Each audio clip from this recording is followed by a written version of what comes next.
오늘 은혜 받으신 말씀은 디모데후서 3장 14절부터 17절까지 말씀입니다. 디모데후서 3장 14절부터 17절까지 말씀을 다 함께 봉독하시겠습니다. 그러나 너는 배우고 확실한 일에 거하라. 너는 내가 누구에게서 배운 것을 알며 또 어려서부터 성경을 알았나니 성경은 능히 너로 하여금 그리스도 예수 안에 있는 믿음으로 말미암아 구원에 이르는 지혜가 있게 하느니라. 모든 성경은 하나님의 감동으로 된 것으로 교훈과 책망과 바르게 함과 의로 교육하기에 유익하니 이는 하나님의 사람으로 온전하게 하며 모든 선한 일을 행할 능력을 갖추게 하려 함이라. 아멘. 할렐루야. 저는 오늘 함께 읽은 디모데후서 3장 14절에서 17절까지의 말씀을 가지고 말씀의 능력이와 같은 제목으로 말씀의 은혜를 나누기 원합니다. 오늘 말씀의 제목을 함께 고백하겠습니다. 말씀의 능력. 여러분, 우리 하나님의 말씀은 능력 있는 말씀인 줄 믿습니다. 그래서 우리 예수님께서는 가시는 곳마다 문제를 해결하시고 병을 고치시고 귀신을 쫓아내실 때 다 무엇으로 하셨어요? 말씀으로 하신 것입니다. 저는 어린 시절에 성경을 읽을 때 예수님께서 이렇게 문제를 해결하고 병을 고치고 귀신을 쫓아내는 장면을 읽을 때마다요, 얼마나 가슴이 뛰었는지 몰라요. 왜냐하면 예수님 너무 멋있잖아요. 네? 저 젊은 사람들 말로 하면은 좀 일본어랑 좀 섞인 좀 그런 말이 있는데 좀 간지난다고 하던가요? 네. 예수님 좀 그러시더라고요. 그런데 제가 어느 날인가부터 성경을 읽는데 조금 궁금한 게 하나 생겼어요. 그게 뭐냐 하면은 예수님께서 능력이 많으신 분 아니십니까? 그분은 하나님이시잖아요. 그러니까 굳이 우리의 도움을 받지 않아도 그분은 모든 것을 하실 수 있는 분이시잖아요. 근데 그 하나님이신 예수님께서 문제를 해결해 주시기에 앞서서, 병을 고쳐주시기에 앞서서, 또 귀신을 쫓아내기에 앞서서 문제 가진 이들에게, 병에 걸린 사람들에게, 또 귀신 들린 가족을 둔 부모들에게 물어보시는 거예요. 내가 너를 고쳐주기 원하는데 내가 이것을 믿느냐?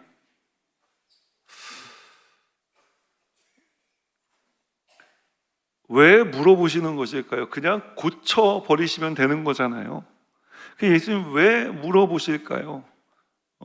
왜냐하면은 주님이 하신 말씀을 맞습니다. 말 그대로 우리가 믿는지 여부를 주님께서는 확인하기 원하셨던 거예요. 오늘 주님께서 우리의 문제를 해결해 주시기 원하십니다. 주님께서 우리의 병을 고쳐주시기 원하십니다. 주님께서 우리에게 물어보십니다. 내 문제 해결되기를 원하느냐? 내 병이 고침받기를 원하느냐? 내가 이것을 믿느냐? 물어보실 때 여러분 뭐라고 대답하시겠습니까? 아멘.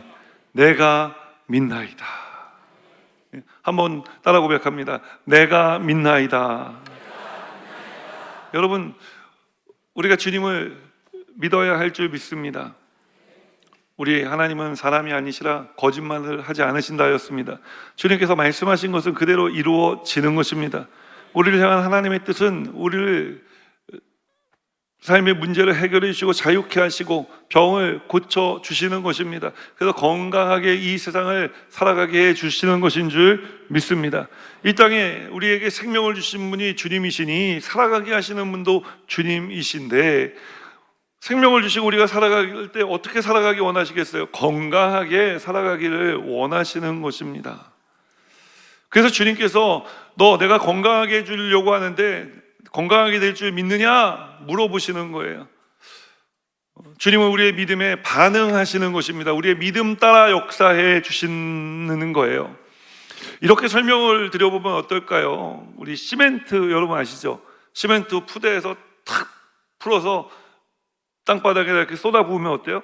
시멘트 분말이잖아요. 가루잖아요. 그러니까 훅 먼지가 일어납니다. 그리고 바람이 불면은요, 그냥 시멘트 가루만 이렇게 모아놓으면 바람 불면은 그 시멘트 가루 다 날아가 버리고 어디 간지 사라져 버립니다. 그런데 이 시멘트에 물을 부으면 어떻게 됩니까? 시멘트가 작용하기 시작하는 거예요. 그래서 시멘트가 이제 그 시멘트를 바르고 이제 쌓아두면은 그 시멘트가 아주 딱딱하게 되고 견고해져서 건물을 짓고 또 지탱하게 되기도 하는 것입니다. 우리가 이 믿음이 필요한 순간이 언제예요? 문제가 생겨났을 때, 병이 들렸을 때, 또 예수님께서 귀신 쫓아낼 때, 여러분 주님께서 우리에게 믿음을 요구하셨다고요. 주님께서 우리에게 믿음을 요구하시는 때는 언제냐? 우리의 인생이 절박한 때라는 거예요. 그 어느 때보다도 믿음이 필요한 때이지만 믿음이 가장 연약해져 있는 순간이라는 것입니다. 그런 이 믿음이 연약해진 순간, 그 때를 우리가 이 시멘트 가루와 비교한다면 주님께서 우리에게 물어보시는 것은 우리에게 물을 부어주셔서 우리의 믿음을 다시 견고하게 하시고 단단하게 하기 위함 아니겠습니까? 오늘 어떠한 상황, 어떠한 문제를 가지고 살다가 이 자리에 나오셨든지, 어떤 낙심, 어떤 지침, 어떤 절망을 가지고 살다 이 자리에 나오셨든지, 여러분 오늘 주님께서 여러분에게 하시는 말씀을 들어 그 말씀에 아멘으로 화답하고 그 말씀을 믿고 이루어진 줄 바라는 믿음 가지고 살아갈 때 놀라운 하나님의 기적과 능력의 역사는 우리의 삶 가운데 나타나고 드러나게 되어질 줄 믿습니다. 오늘 이 예배를 통해 하나님 말씀의 능력의 역사가 나타나게 되기를 주님의 이름으로 축원합니다. 그러려면 우리가 어떻게 해야 할까요? 성경이 주는 첫 번째 메시지는 무엇이냐? 말씀을 붙들으라고 이야기하는 것입니다. 여러분 함께 고백하겠습니다. 말씀을 붙드십시오. 오늘 본문 14절 15절 말씀 우리 함께 읽겠습니다. 그러나 너는 배우고 확실한 일에 거하라. 너는 내가 누구에게서 배운 것을 알며 또 어려서부터 성경을 알았나니 성경은 능히 너로 하여금 그리스도 예수 안에 있는 믿음으로 말미암아 구원에 이르는 지혜가 있게 하느니라.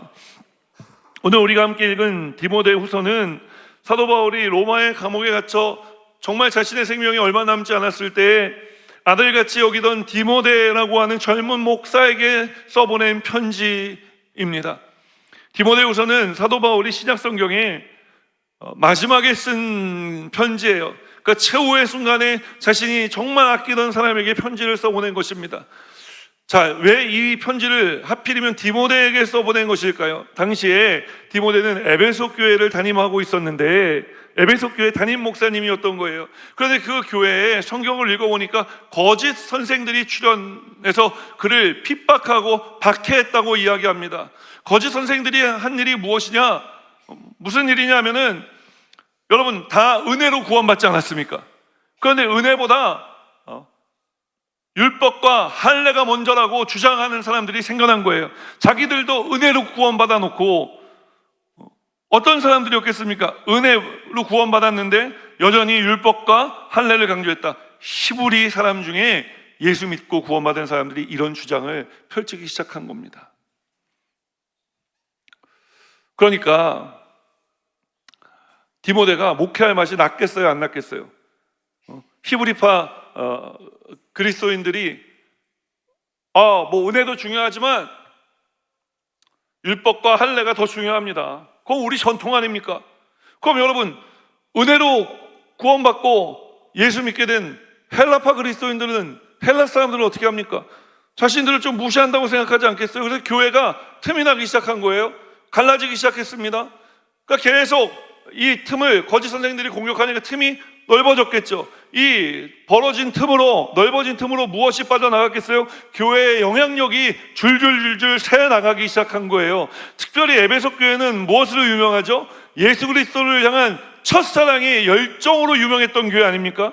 그러니까 에베소 교회는 이 사랑의 능력을 마침내 결국은 잃어버리고 맙니다. 그래서 요한계시록 4장 3절에 이 에베소 교회에 대해 이야기할 때 3장 4절에 에베소 교회에 대해 이야기할 때 뭐라고 이야기하느냐? 이렇게 이야기하는 것입니다. 함께 읽겠습니다. 그러나 너를 책망할 것이 있나니 너의 처음 사랑을 버렸느니라. 너의 처음 사랑을 버렸다는 거예요. 여러분 이런 교회에 디모데가 담임 목회를 하고 있었던 것입니다. 우리가 교회에 문제가 생길 때, 아픔이 다가오고 고난의 시간이 다가올 때 이 거짓 선생들이요, 여러분 가장 먼저 공격하는 사람이 누구냐? 디모데였다는 것을 우리가 기억해야 되는 것입니다. 담임 목사를 공격하는 것입니다. 디모데는 좀 성경을 읽어보면요, 성품이 내성적이고 좀 몸이 약했어요. 저처럼 말입니다. 여러분, 저도 엄청 내성적인 사람입니다. 여러분 아시는지 모르겠지만 저 지금 이렇게 서서 설교하고 있는 게 기적입니다. 저 이제 설교 마치고 제 방에 올라가면요, 이렇게 털썩 주저앉는다고요. 그의 성격과 건강으로 볼 때 그가 최선을 다하고는 있지만 이 거짓 교사들의 핍박과 박해를 견뎌내는 것, 여러분 정말 힘들었을 거예요.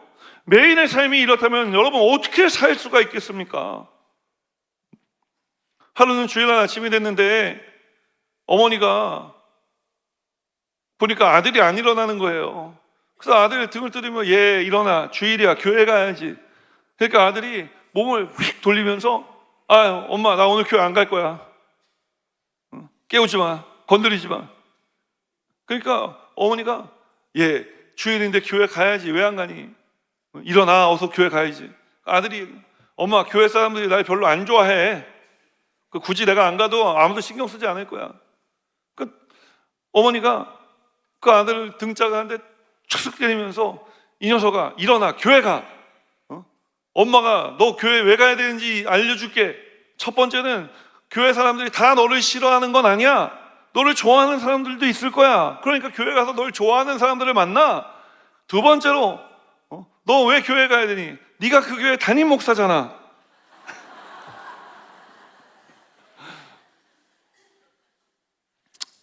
이 이야기가 전설처럼 전해져 내려오며 많은 목회자들의 오늘날 공감을 불러일으키고 있다고 합니다. 여러분, 다시 말씀으로 돌아와 매일의 핍박과 박해 속에서 디모데도 교회 가기 싫었을 수 있어요. 왜냐면 그도 지치니까요. 사람이잖아요. 근데 문제는 이 지침이 그냥 지치는 것 정도에서 끝나면 그래도 괜찮은데 그냥 끝나지 않는다는 거예요. 이 지침은 낙심으로 연결되고 마침내 절망으로 연결되어지는 거예요. 목회의 불이 꺼져버리게 되는 것입니다. 그럼에도 불구하고 디모데 전후서를 읽어보면 어떻게 하든지 디모데는 버텨보려고 애써보려고 한 이런 신앙의 모습을 우리에게 보여주는 거예요. 오늘 우리가 이 디모데의 신앙의 모습을 본받기를 주님의 이름으로 축원합니다. 사도 바울은 이런 디모데가 너무나도 걱정됩니다. 그래서 지금 디모데에게 열심히 편지를 써 보내고 있는 중입니다. 그가 낙심할 것을, 절망하고 있을 것을 염려하면서 말이죠. 그러면서 써내려간 편지에 뭐라고 이야기합니까? 디모데야, 네가 누구에게서 말씀을 배웠는지를 기억하고 배우고 확신한 일에 거하라. 흔들림 없는 믿음으로 이 모든 박해와 핍박을 견뎌내라. 이 시간을 지나가라 라고 이야기하는 것입니다. 눈물 나고 있는데요, 고통하고 있는데요, 지나가야 된다고 이야기를 하는 거예요.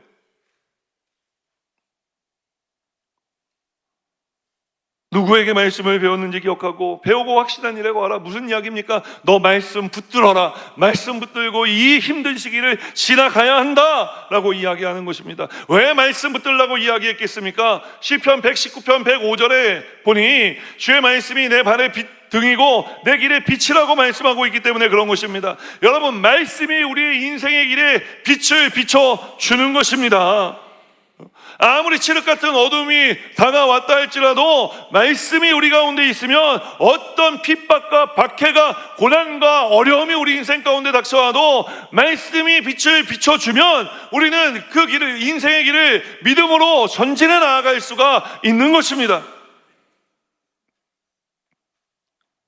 오늘 디모데처럼 이런 힘들고 어렵고 지친 인생을 살다 이 자리에 나오신 분들이 계시지 않습니까? 지속적인 괴롭힘과 어려움들, 풀리지 않는 여러 고난과 마음 아픈 일들을 품고 이 자리에 나오신 분들이 계시지 않으십니까? 육체의 질병을 가지고 이 자리에 나오신 분들이 계시지 않으십니까? 어떻게 해야 내가 이 모든 것들을 떨쳐내고 살아갈 수 있을까? 여러분, 말씀을 붙잡아야 되는 것입니다. 말씀의 불이 꺼지면 기도의 불이 꺼지는 것입니다. 기도의 불이 꺼지면 여러분, 믿음의 불이 꺼지는 거예요. 믿음의 불이 꺼지면 우리는 영적으로 잠들 수밖에 없는 것입니다. 아무리 내가 정신을 차리려고 해도 이 믿음의 불마저도 꺼져버리면 내가 스스로 이 불을 붙일 재간이 없는 것입니다. 오늘 디모데의 이 말씀의 불이 꺼지려 하고 기도의 불이 위태롭고 믿음의 불이 꺼지려고 할 때 사도 바울이 디모데에게 하나님의 명령을 따라 편지를 써보낸 것입니다. 이처럼 우리 하나님께서 사도 바울을 통해 디모데에게 이 편지를 써보내신 것처럼 오늘 하나님께서 저를 통해 여러분에게 이 편지의 글을 읽게 하고 계시는 줄 믿습니다. 그 이유는 무엇입니까? 말씀을 붙들라는 것입니다. 말씀의 불이 꺼지지 않게, 기도의 불이 꺼지지 않게, 믿음의 불이 꺼지지 않게 하나 말씀하시는 것입니다. 그런데 목사님, 저는 이미 말씀의 불이 꺼졌습니다. 저는 영적으로 잠든 것 같습니다. 너무 무기력합니다. 무엇을 해야 될지 모르겠습니다. 어떻게 해야 될지도 모르겠습니다. 여러분, 오늘 하나님께서 우리에게 써보낸 이 디모데 전후서는요, 편지예요. 편지는 뭐예요? 내가 너를 생각하고 있다는 거잖아요. 하나님이 우리를 생각하고 계신 줄 믿습니다. 우리를 생각만 하고 계신 게 아니라 편지는 우리 서로를 연결시켜 주죠. 하나님이 우리와 연결되어 계신 줄 믿습니다. 하나님이 우리를 아시고 연결되어 계시고 우리가 당하는 고난을 아시고 우리가 겪는 힘듦을 알고 계시는 줄 믿습니다. 그 주님께서 오늘 말씀하시는 거예요.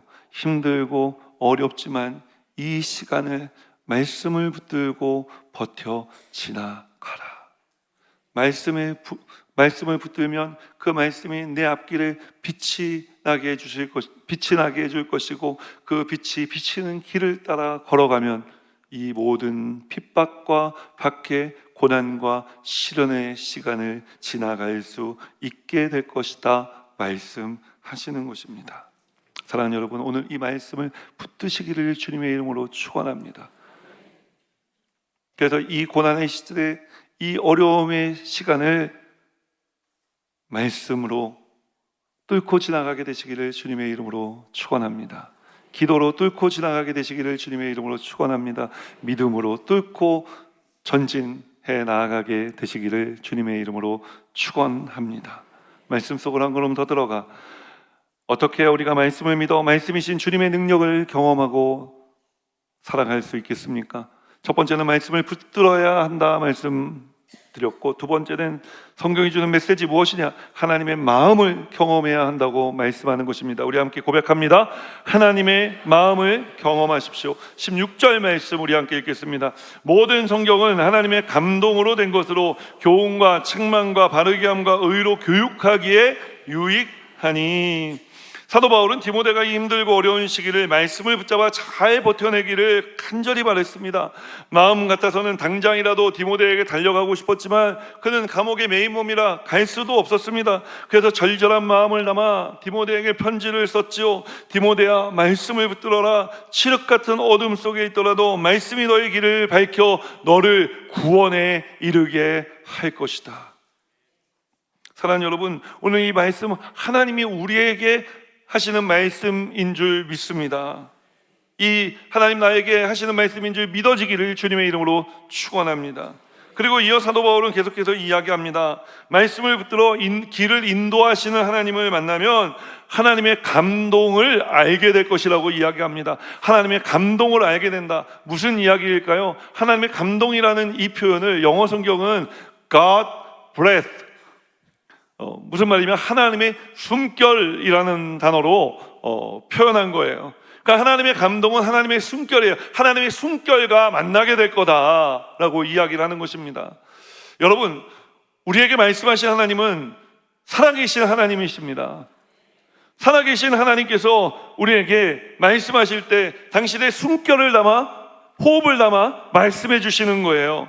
그래서 이 말씀이 선포되어질 때 살아계신 하나님께서 주시는 말씀이기 때문에, 오늘 지금 우리에게 주시는 말씀이기 때문에 이 말씀은 살아있고 활력이 있는 말씀일 수가 있는 것입니다. 자, 살았고 활력 있는 말씀이 우리에게 어떠한 일을 하는지 히브리서 4장 12절 말씀을 우리 함께 읽겠습니다. 하나님의 말씀은 살아있고 활력이 있어 좌우의 날선 어떤 검보다도 예리하여 혼과 영과 및 관절과 골수를 찔러 쪼개기까지 하며 또 마음의 생각과 뜻을 판단하나니. 사랑하는 여러분, 사도 바울이 말하는 하나님의 감동이란 살아있는 하나님의 말씀이라는 표현인 것입니다. 이 말씀은 교훈과 책망과 바르게 함과 의로 우리를 교육해 우리를 그리스도의 사람으로 살아가게 해준다는 거예요. 흐트러짐 없는 삶을 살아갈 수 있게 해준다는 것입니다. 여러분, 주님이 우리에게 말씀하실 때 주님의 마음이 우리에게 경험되어져야 됩니다. 여러분, 자녀들 훈육하고 할 때 막 마음 담지 않고 막 분노하면서 막 아무 감정 없이 애들, 요즘은 때리면 안 되죠. 예. 아무튼 아이들 훈육할 때 그렇게 훈육하는 부모가 어디 있어요? 온 마음을 담아 아이가 잘 되길 바라는 마음으로 훈육할 것 아닙니까? 주님께서 우리에게 말씀하실 때 우리가 바르게 되기를 원하는 마음으로 이렇게 말씀하신다는 거예요. 그러니 그 하나님 아버지의 마음을, 숨결을 이해해야 된다고 말씀하는 것입니다. 이 하나님의 마음을 이해할 때 하나님이 얼마나 절절한 마음으로, 오늘 사도 바울이 얼마나 절절한 마음으로 디모데에게 이 말을 하고 있는지, 이 편지를 써보내고 있는지, 하나님이 어떠한 심정으로 우리에게 이 말씀을 지금 하고 계시는지 우리가 이해해야 된다는 거예요. 하나님의 마음과 우리의 마음이 맞닿아야 한다고 말씀하는 것입니다. 자, 이럴 때 일어나는 역사가 무엇이냐? 글자로 기록된 하나님의 말씀이 살아 움직이는 하나님의 말씀으로 내 인생에 역사하는 말씀이 되어질 수 있다고 이야기를 하는 것입니다. 이것을 좀 유식하게 말하자면 로고스의 말씀이 레마의 말씀이 된다라고 말씀드리는 거예요. 로고스의 말씀은 기록된 말씀입니다. 그 레마의 말씀은 그 말씀이 내 마음 가운데 탁 와서 믿어지는 말씀이에요. 어디서 우리가 이 장면을 만날 수 있냐면 누가복음 5장에서 이 장면을 만날 수가 있습니다. 로고스가 레마가 되는 장면 말입니다. 누가복음 5장에 어떤 이야기가 기록되어 있냐면 예수님께서 시몬 베드로를 부르시는 이야기가 기록되어 있어요. 밤이 맞도록 그가 그물을 던졌지만 잡은 것이 없어 실패와 낙심 가운데 무트로 돌아왔을 때 예수님께서 그에게 말씀하시지 않습니까? 깊은 곳에 가 그물을 던져라. 딱 봐도 어부가 아니었습니다. 베드로가 예수님 말을 따를 아무런 이유가 없는 것입니다. 더군다나 동이 텄는데 깊은 곳이라니요. 물론 깊은 곳에 물고기가 있습니다.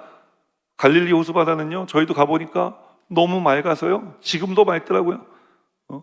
몇 년 전까지 맑았어요. 제가 갔을 때까지는 맑았습니다. 그 다음에 어떻게 되는지 모르겠어요.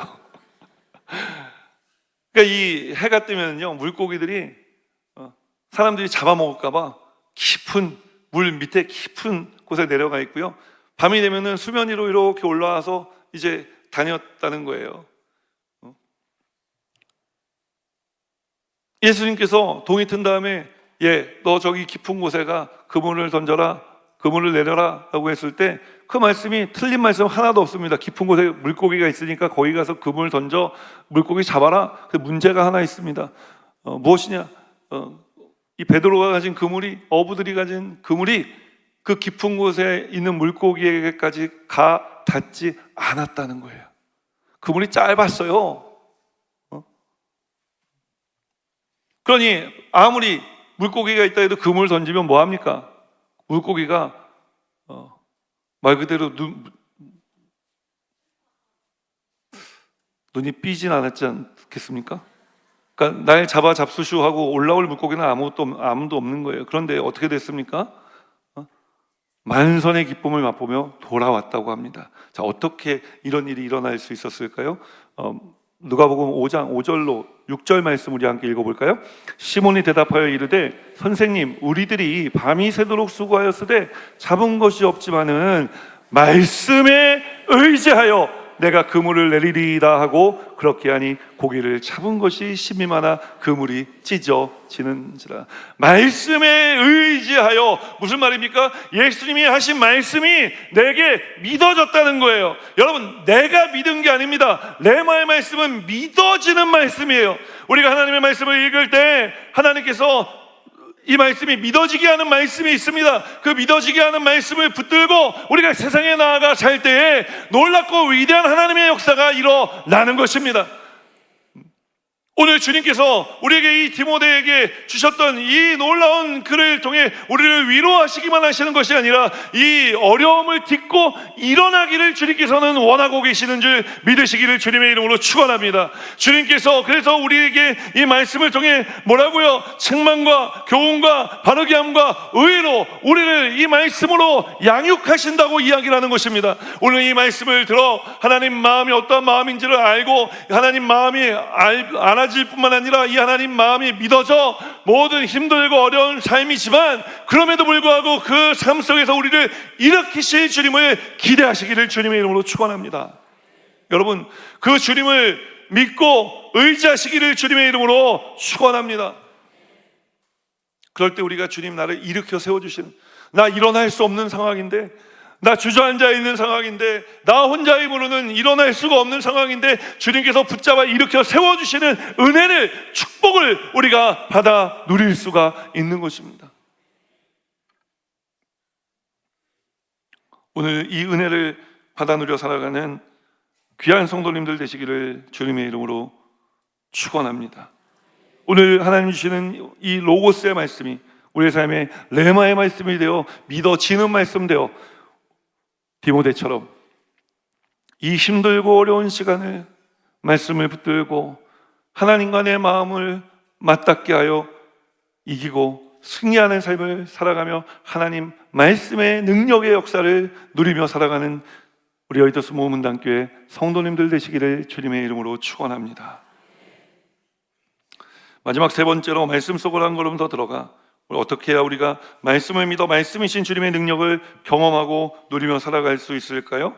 세 번째 성경이 주는 메시지는 이것입니다. 선한 삶을 살아가라는 것입니다. 함께 고백하겠습니다. 선한 삶을 살아가십시오.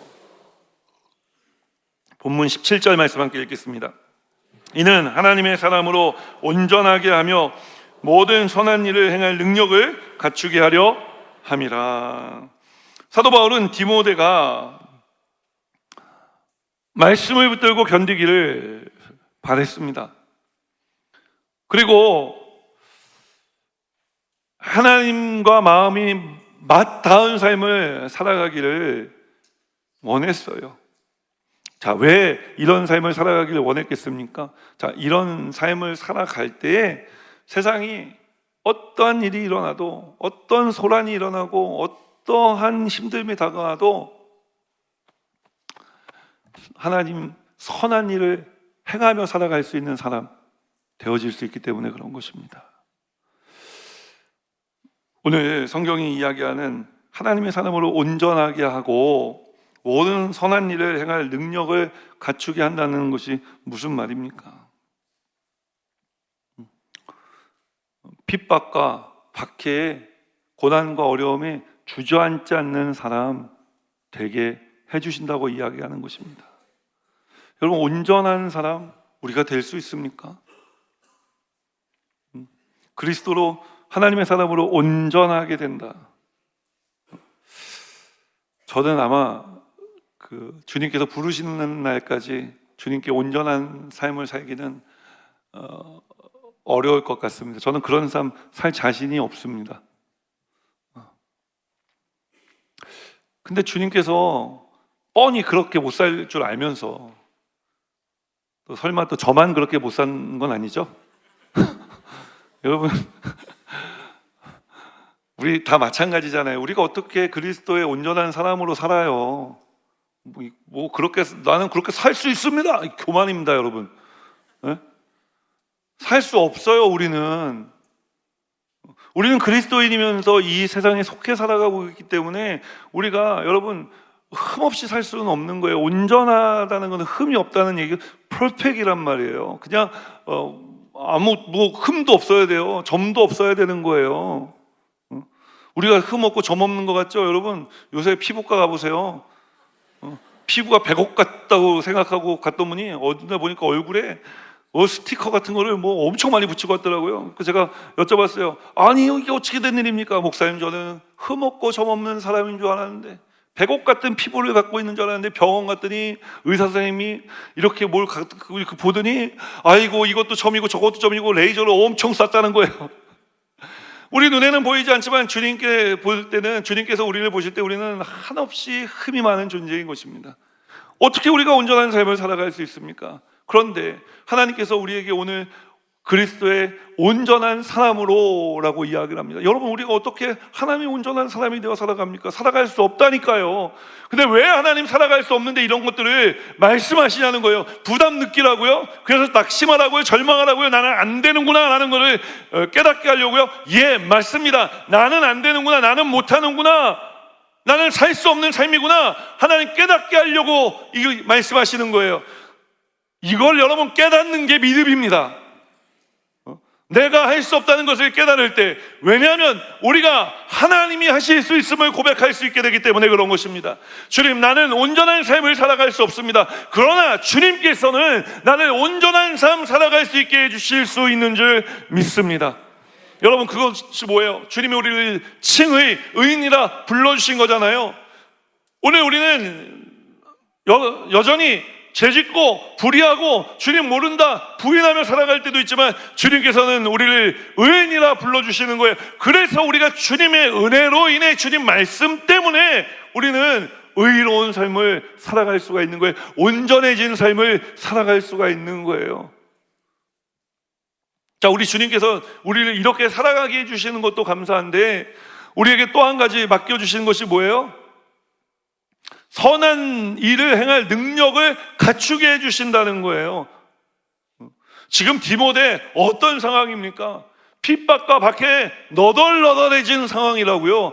그런데 이 모든 너덜너덜해진 거를 주님께서 의롭다 하시며 다 정리해 주시고 다시 하나님의 사람으로 살아갈 수 있도록 무장시켜 주셨다고 이야기하는 거예요. 선한 일을 행할 능력을 갖추게 하여 주셨다. 능력 있는 삶을 살아갈 수 있게 해주셨다는 거예요. 여러분, 오늘 여러분이 어떠한 상황 가운데 있든지 또 어떤 삶을 살다 오셨든지 상관없습니다. 오늘 이 말씀을 믿으십시오. 주님께서 여러분에게 선한 삶을 살아갈 수 있을 능력을 베풀어 주십니다. 오늘 우리 주님께서 베풀어 주시는 이 삶, 이제 우리가 살아가기만 하면 되는 줄 믿습니다. 어떻게 해요? 주님을 믿고 주님을 의지함으로, 주님 주신 말씀을 붙들고 주님 마음에 가까이 다가가기 원하는 마음을 가지고 살아갈 때에 우리 하나님께서 우리에게 이와 같은 삶을 허락해 주시는 줄 믿습니다. 그 우리가 행하며 살아갈 때 이 선한 삶은 어떠한 삶이겠습니까? 미가 6장 8절에 하나님께서 우리에게 선한 것이 무엇인지를 보이셨다고 말씀하는데, 우리 이 말씀 함께 읽어볼까요? 사람아, 주께서 선한 것이 무엇임을 내게 보이셨나니 야훼께서 내게 구하시는 것은 오직 정의를 행하며 인자를 사랑하며 겸손하게 내 하나님과 함께 행하는 것이 아니냐. 오직 정의를 행하며 인자를 사랑하는 거래요. 정의. 이 정의는 무엇입니까? 하나님의 정의예요. 하나님의 정의는 변하지 않아요. 세상의 정의는 변합니다. 그래서 그 유명한 하버드 대학교의 마이클 샌델 교수가 쓴 저스티스라고 하는 책에 보면 정의가 무엇인지 정의 내리기 어렵다 이런 이야기를 해요. 여러분, 그러나 우리 예수 믿는 사람들의 정의는 헷갈리지 않습니다. 정의는 우리가 예수님을 배우는 거예요. 예수님을 따라 살아가는 겁니다. 예수님 성품을 닮아가는 거예요. 예수님 말씀하신 것처럼 말씀하고 예수님께서 행하신 것처럼 우리가 살아가면 되는 것입니다. 그게 정의예요. 이 정의는 시대가 변해도 변하지 않습니다. 그 인자를 사랑하는 삶을 살아가는 거래요. 인자가 누굽니까? 육신을 입고 이 땅에 오셔서 우리를 구원하신 주님, 그 주님을 사랑하는 삶을 살아가는 거래요. 디모데가 어떻게 했을까요? 이 사도 바울의 편지를 읽은 디모데는 다시 용기를 낼 수 있었을 거예요. 그리고 자기를 박해하고 핍박하는 사람들 틈에가 다시 섰을 것입니다. 자기를 미워하는 사람들 틈에 가 섰다고요. 자, 디모데가 그들의 틈에 서서 어떻게 했을까요? 너 왜 나 미워하냐? 당신 왜 나를 박해합니까? 왜 나를 핍박합니까? 이렇게 얘기했겠습니까? 아니요. 그는 그들을 다시 있는 힘껏 사랑했을 것입니다. 자신을 핍박하고 박해하는 사람을 사랑하는 것은요, 여러분, 예수님 아니면 할 수가 없는 일이에요. 그리고 그게 정의라고 이야기하는 겁니다. 나를 힘들고 어렵게 하는 사람들을 여러분, 우리가 가서 보고 입술로 사랑합니다 말하는 것이 쉽지 않습니다. 그래서 주님께서 우리에게 가르쳐 주신 것이 기도 아닙니까? 기도는요, 할 수 있어요. 기도하면은요, 기도 속에서는 우리가 용서할 수 있어요. 먼저 기도로 용서하고 용서하다 보면 주님께서 또 만나게 하세요. 만나게 되면 또 용서할 수가 있는 거예요. 혹시 여러분 가족 간에 이런저런 분란과 또 아픔 때문에 남보다도 못한 이런 갈라섬이 있는 분들이 계시다면 오늘 하나님께서 다시 하나님 사랑으로 하나 되게 해주시는 은혜와 능력의 역사를 여러분을 통해 시작하고 계신 줄 믿으시기를 주님의 이름으로 축원합니다. 그래서 우리는 사랑으로 하나 되고 에베소 교회가 잃어버렸던 이 사랑의 영향력을 우리의 가정에, 우리의 삶에 하나님께서 다시 회복시켜 주시기 원하셔서 오늘 이 말씀 주신 줄 믿습니다. 이 말씀대로 살아가시기를 주님의 이름으로 축원합니다. 따라 고백합니다. 말씀을 붙들겠습니다. 하나님과 마음을 맞다 살아가겠습니다. 선한 삶을 살겠습니다. 우리 함께 이 찬양 고백하면서 말씀 붙들고 기도의 자리로 나아가겠습니다.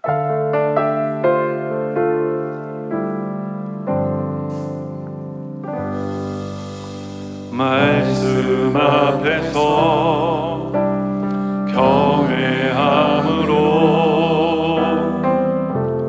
주께 홀로 섭니다. 생명의 말씀 읽고 순종해 주를 예배합니다.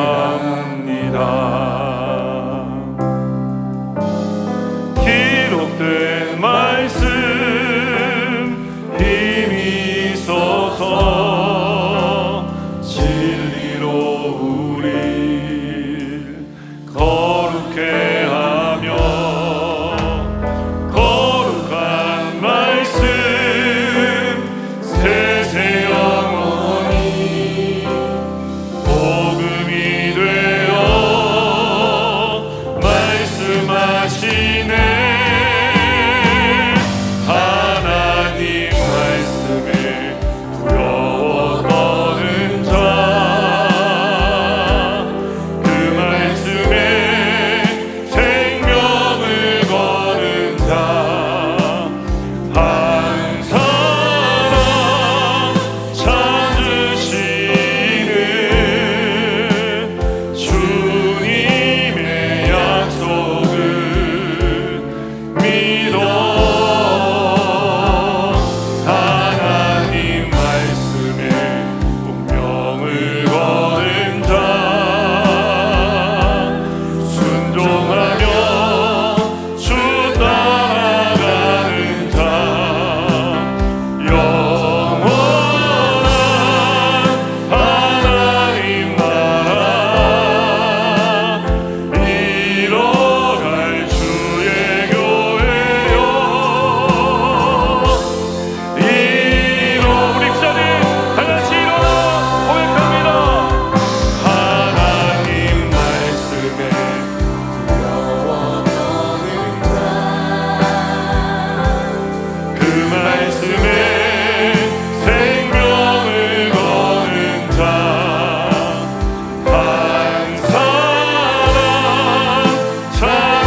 두려워 떠는 자, 그 말씀에 생명을 거는 자, 항상 찾으시는 주님의 약속을 믿어 하나님 말씀에 두려움을 거는 자, 순종하며 주 따라가는 자, 영원한 하나님 나라 이뤄갈 주의 교회여